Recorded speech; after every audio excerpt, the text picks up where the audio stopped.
cette palette, des brioches et des petits pains au lait d'une entreprise vendéenne. Les brioches qui sont là, c'est des brioches en fait qui sont toutes mal tranchées, tranchées de travers, emballées dans un mauvais sens.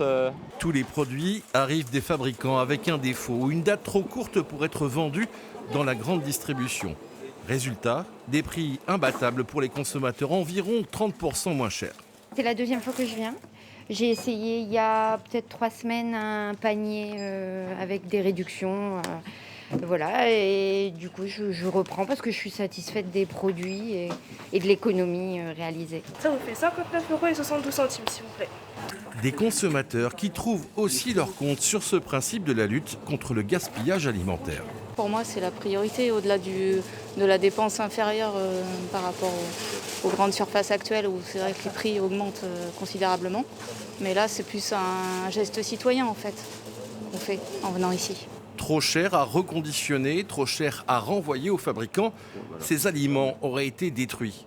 Le magasin est plutôt fier de parler de sauvetage en indiquant pourquoi ces produits sont là et le travail de tri qu'il a fallu faire, notamment sur ces compotes bio. Vous avez toute une gamme de compotes qui a été refusée parce qu'en fait certains, comme on l'écrit là, en fait ne correspondent pas le produit par rapport au packaging.